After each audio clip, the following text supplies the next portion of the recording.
Hello, everyone. It's Dr. Binalani Butler, and I am here with Matt Yarber. He is the Vice President of Operations and Multimedia at Prep Baseball Report, and he's going to tell us a little bit about himself and what he does. So, Matt, can you tell us just, a little bit about yourself, where you work, your job title, and all that? Yeah, good morning. Thanks for having me. A little bit about myself. I've been with the company now. It'll be 10 years in October. Started right out of an internship with USA Baseball and came on board here with Prep Baseball Report. My role has really evolved in the years. Currently, I am operating all facility, the baseball side at Lake Point Sports. So we have 8 Major League Baseball size fields, all turf fields. So we do anything from field rentals to running high school tournaments, youth tournaments, showcases, the whole gamut of everything baseball here at Lake Point. So that's kind of one role I have. Another role is I really help on the multimedia website function, trying to always update our site, keep it fresh.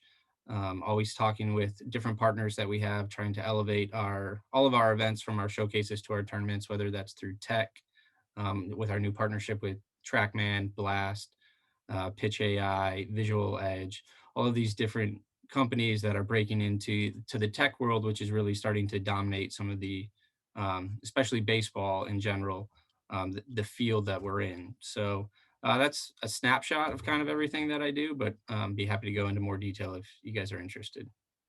Yeah, definitely. Thank you so much for sharing that with us. Right now, we are getting into tech a lot at KSU. So, tech and sports. So, that's really helpful to just know all of the things that you're doing over at Lake Point. So, I do have a quick question. Can you tell the students a little bit about what Lake Point is? Yeah. So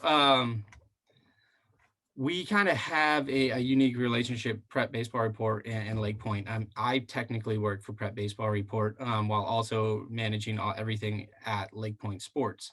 But Lake Point Sports is a multi-facility youth sports destination. So they have a large 125,000 square foot indoor facility where they host gymnastics, volleyball, basketball, wrestling, pickleball, futsal, cheerleading. I'm probably missing a couple of other sports. Along with that, then they have 3 multi-use fields: that soccer, lacrosse, football, and then they have 8 baseball fields, which we kind of look over and see. So they the I guess they call it the premier youth sports destination. So I'll go with that as the easiest explanation of what Lake Point is, but really it's a place for to fans to come and create memories of sports and for kids to live out some dreams. Awesome. Thank you so much for sharing. So, my next question, can you tell us a little bit about your journey and how you came to be in the position that you are today from college until now? Sure. So I went to the University of Michigan, ended up getting a work study job as the baseball manager for the baseball team. Was with them for 3 years. Awesome time. Got to know a lot of different people. Had a lot of different connections. So after I graduated, I had a job with USA Baseball as the 18U intern, operation intern. And from there, I ended up meeting one of the founders of Prep Baseball Report as he was working as a coach there. Ended up talking with him. So that was in Cary, North Carolina. Moved up to Chicago, Illinois, where the headquarters is in 2011, and started there. When I started with Prep Baseball Report, we only had 4 different states that we operated in. So a little bit about Prep Baseball Report. It's a franchise licensee model, however you want to explain it, where each state is owned and operated by a licensee who controls that state. They do all their showcases, their rankings. So it allows for us to have a large scouting database and different people all over the state who know their state in and out, and everything kind of feeds from the bottom up. So we don't miss any of our players. So when I started, we were only in 4 states. We had Ohio, Illinois, Michigan, and Indiana, or Indiana and Missouri. Sorry, this is a long time ago. And in that time, in the 10 years, we've now have a footprint in pretty much all, pretty much every lower 48 states except New Mexico. Yeah, really just New Mexico is really where we don't really have a large footprint right now. So to see that grow in 10 years has been awesome. We've also seen growth in Canada, with about almost every province. We have somebody in there that is running an event or scouting the area for us. Awesome. So you all are all over North America, it sounds like. Yes, and it's been a fun journey. We've definitely seen the growth and met a lot of awesome people along the way. So that's where I started. How I ended up at Lake Point. Sorry to get back to your question. It was really by happenstance. Boss one day, when the news broke that Lake Point and Prep Baseball Report had created a joint venture, my boss was looking for somebody to come down and run it. Made a couple of calls and nobody seemed to want the job. And he came out of his office and said, "Does anyone want to move to Georgia?"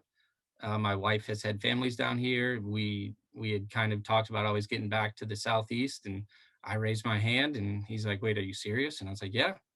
So ended up talking about that for a little bit, and you know, 2 weeks later, I was headed down to Georgia to take on this opportunity.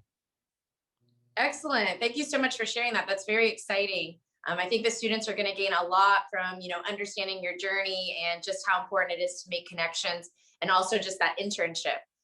We have an internship piece in our program with sport management. So my next question to you is, I know that you majored in sport and fitness management at the University of Michigan. Can you tell us a little bit about your degree and how that has helped you? Absolutely. I absolutely loved Michigan. I loved the program. My mom thought I was crazy for taking on, at that time that I was taking, that I went to school for that. It was new and it was new. People weren't really sure what it was. My mom's like, "You're going to Michigan for that," and I was like, "Yes, this is my passion. This is what I want to do." So everything from the classes, Michigan did an awesome job really kind of taking every aspect from the business side to the facility management side to city planning, venue planning, everything from there. Along, I think the most important thing though, when going there was, as you said before, is the connections that you make wherever you go, and having that connection with the baseball team, and just getting involved in sports in general, has been played a huge role in kind of where I'm at today. And I would always suggest to anybody, is if you go to school, that's great, but you really need to make those connections outside of the classroom, with different, not only different athletes and students, but also coaches, faculty. And everyone is kind of, wherever you go, it seems like everyone really wants to help you get to that next step. So it's always just taking that leap, taking that chance, and putting yourself out there. Thank you so much for sharing. My next question to you, and you already kind of touched a little bit on this, but working as the national team coordinator for USA Baseball, as far as skill sets that you learned in that role, how have they translated to your current roles and responsibilities as the VP of Operations and Multimedia at Prep Baseball Report? I think the one skill that really has been with me throughout everything that I've done is just adaptability. Everything in sports changes on the fly, and you have to be able to adapt in a calm, collect manner, see the whole picture, and be able to make the changes needed to carry on that event, facility, whatever it may be. We dealt with a lot of ups and downs during our when I was with USA. The world championship that they were going to be at actually changed dates multiple times. We had kids dropping out.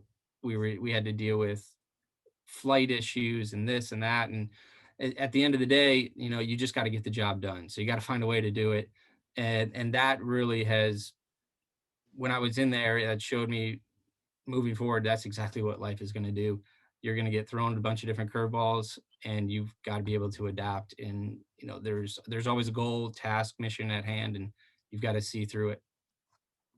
So can you speaking on adaptability, because you brought it up, can you tell us about the impact of COVID-19 on your current roles and responsibilities? Because I know that probably threw a huge wrench in everything that you all have been doing. Yeah, for sure. That's definitely put a little bit of, as you would say, a wrench in everything that we're doing. When the world kind of shut down in March, we shut the park down. We never stopped working. We were always every day discussing, okay, what's option A, B, C, option all the way to Z of what we need to do, when we can open up, different things here. And really what it's taught us is for these outdoor events, we've had the opportunity, luckily we've had the opportunity to open up earlier than some of the indoor events, based on some of the CDC regulations and everything that we've been able to, everything that we abide by dealing with them. But really it's just making sure that we put everything forward, from local, state, federal guidelines to make sure that the athletes are always the most important part in providing safety for them. So if we're able to open up, provide them a safe environment to be able to play sports, then we're going to do everything we can to do that. From some of the ionized water and cleaning methods, uh, the mask wearing, limitations in the dugouts, stuff like that, then we're going to do that for these athletes to be able to play. Yeah, very nice. Thank you so much for sharing. So I know that rules differ from state to state. So just as far as prep baseball in different states, how has that worked as far as adaptability goes and how the rules and regulations change and differ? Are they pretty much the same across the board, or how are you all working with that? No, everyone has been completely different. Georgia has actually had one of the more, I would say, lax policies, which has allowed us to, still open up and play, but in a safe manner. Where we have some of our other directors, for say like California, who really have been shut down, haven't been able to do too much. They're now just being able to run a few showcases out there, and some of the stuff that exactly what we would have to do under those policies, they're doing everything based on their state regulations to be able to open. um, it's kind of, it's crazy to see everything that they're going through to be able to help these kids showcase themselves.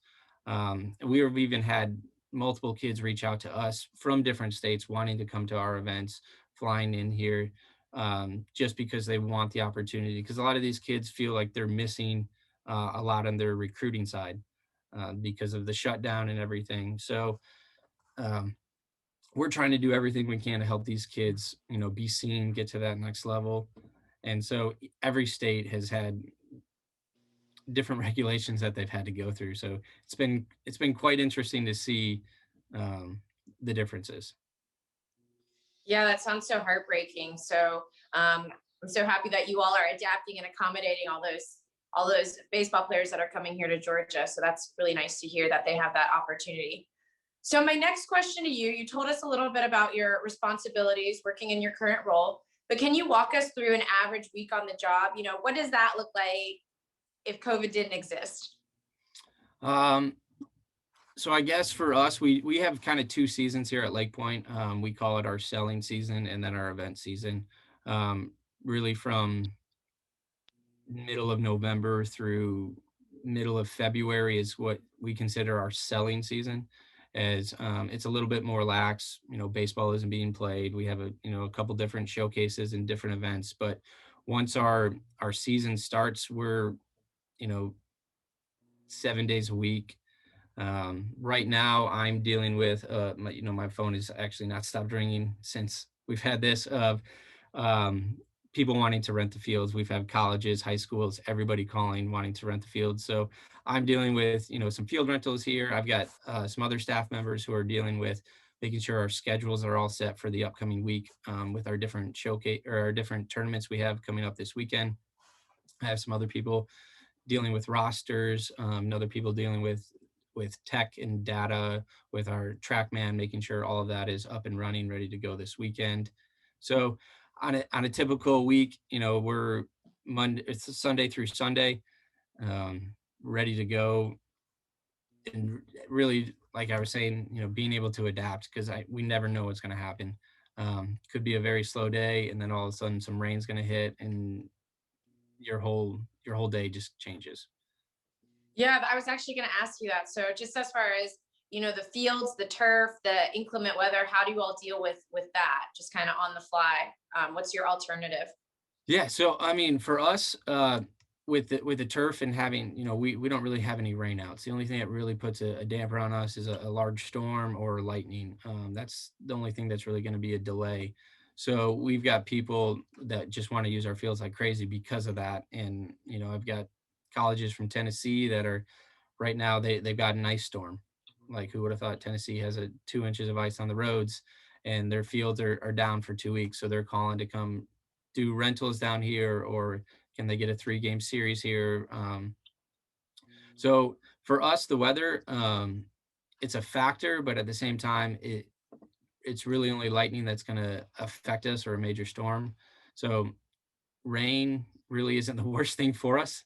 Actually, it helps business a little bit, but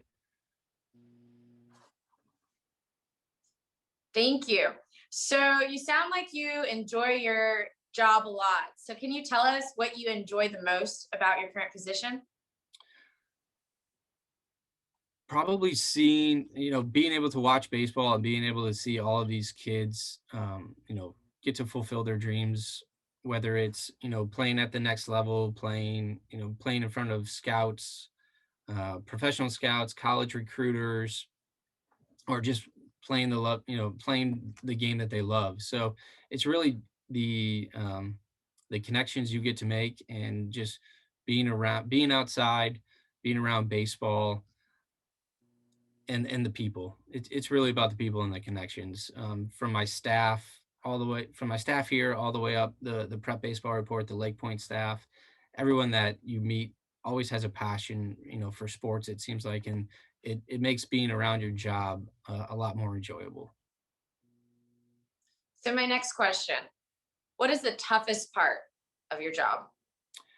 The toughest part is probably the time, um, especially I've got a 2-year-old son and another one on the way, so it's dealing with your late nights. You're getting up at 6 a.m., getting home at 3 a.m., and turning around and doing it again the next day for 3 weeks in a row.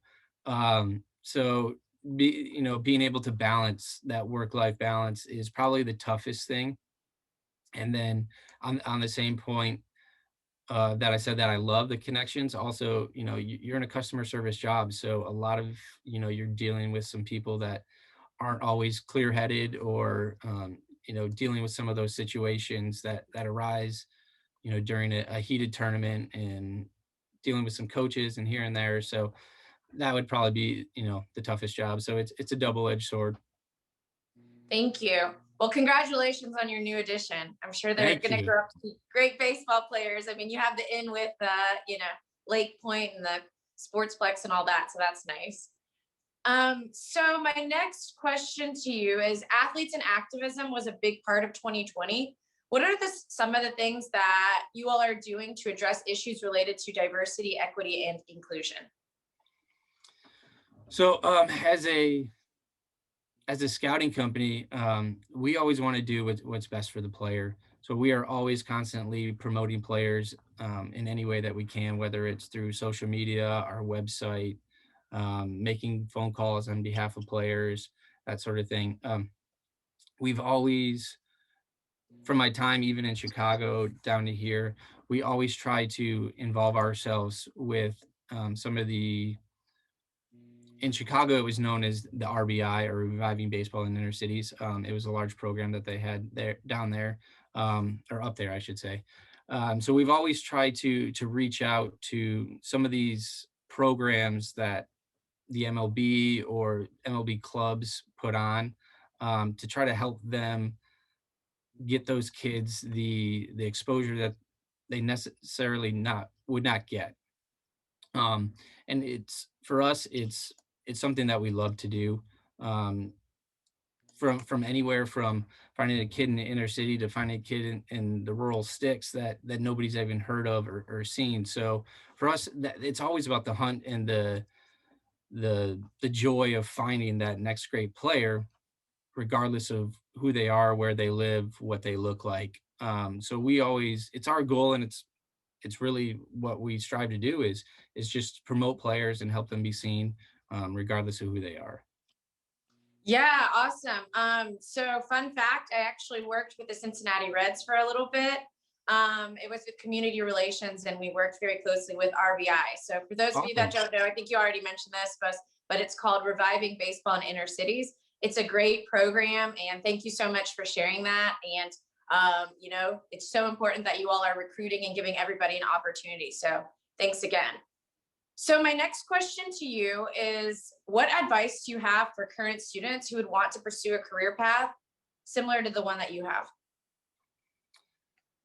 Uh, I would say one, be ready to work.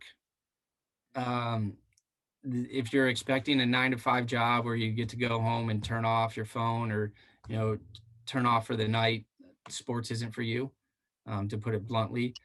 Um, we, I can't tell you the amount of hours I put in, trying to get everything to where we are, to where I am, to where my coworkers are today. Um, just be ready to work, be ready to jump at any opportunity, and really try to connect with as many people as possible. Um, Connections are probably the biggest thing in sports and really in life. As much as they say education and this and that, it truly is. You have to know somebody, and they have to give you an opportunity to do it. From there, yes, shine, be the person you are, but um, be willing to make that connection, be willing to go out and introduce yourself to people. And then once you get the opportunity, take it and run with it, and go above and beyond. Don't just do the bare minimum. So I hope that you all hear it out there, students. If you want to work a 9 to 5, maybe sports isn't for you, and you have to be passionate, make those connections, work hard. So great advice, and I hope you all are listening very closely. So my next question to you, in your opinion, what are some of the best skills that students can acquire so that they can be competitive for a job like this? So what kind of classes should they be taking? What should they major in? Things like that. Um, the cool thing about sports, as I always say, is there's a lot of different paths that you can take. Um, and I don't. This is me not knowing what kind of classes are out there nowadays. But what I loved was that I had the opportunity to take a plethora of different classes, from, like I was saying, from everything from city planning to business to operations. So I guess I guess the best way to prepare yourself is find out what you really like, find out what you really enjoy, and then do everything you can to learn more about that path in sports. There's so many cool things that you can do. I have friends that are now, in stadium management and stadium planning, working on large projects that are not only doing about stadiums, but the area around stadiums. I have friends that are working in marketing and PR, working in operations. So sports provides you so many different options. And so I would just say find what you like and go for that. Thank you. So, as a sport management professor, what should I be teaching the students? What do you think I can do to better prepare them, to have a job at Lake Point, to have a job with Prep Baseball Report?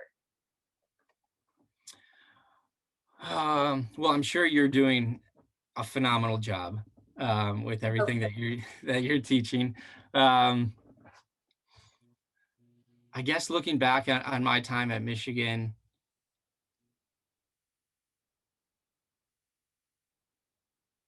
I don't know. That's a really good question. For me, I'll go back to it again. It's about work ethic in sports.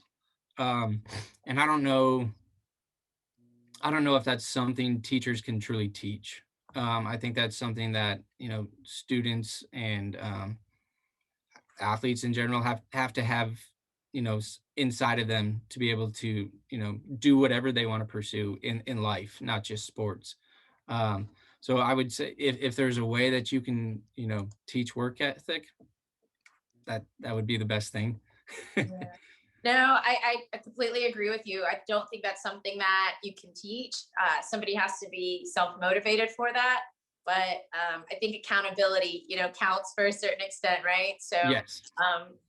work ethic, when I see a student that, wow, you're balancing a full-time job and internship and you're going to school, wow, that's pretty impressive. So that's just, how I look at things.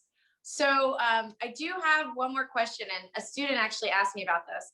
What kind of internships or volunteer opportunities do you all have maybe currently, or when's the best time to apply for something like that or a seasonal position? Yeah. We're currently now taking internships. We have different roles from data collection to scouting roles to social media roles. Those are the ones that we're kind of looking for right now. Also, offsite management, operations managers. We're going to be doing not only some using the fields at Lake Point this summer, but a couple different high schools as well. So I can pass along the gentleman who's in charge of kind of all of our intern and all of our personnel. His name is Avery Hunt. And I can pass along his contact information to you. And we're always in need of different intern and different roles. So he would be the best point of contact for that. Awesome. I know the students are really going to love that answer to this question. So my last question for you, and then we'll wrap this up. But do you have anything else you want to add before we leave? Um, the only thing I would kind of add is, you know, I've said it already, but students, continue following your passion. Um, you will get a lot more enjoyment out of everything that you're doing in your life if you're doing something you enjoy, on and off the field, if you want to, say it like that. Um, but just work hard, don't give up. Um, I have a quote, on my refrigerator, and it's corny, but it's opportunities are usually disguised as hard work, so most people don't recognize them. So take every opportunity that you have, and see what comes out of it. You never know. Thank you so much for sharing that with us. And we really appreciate your time.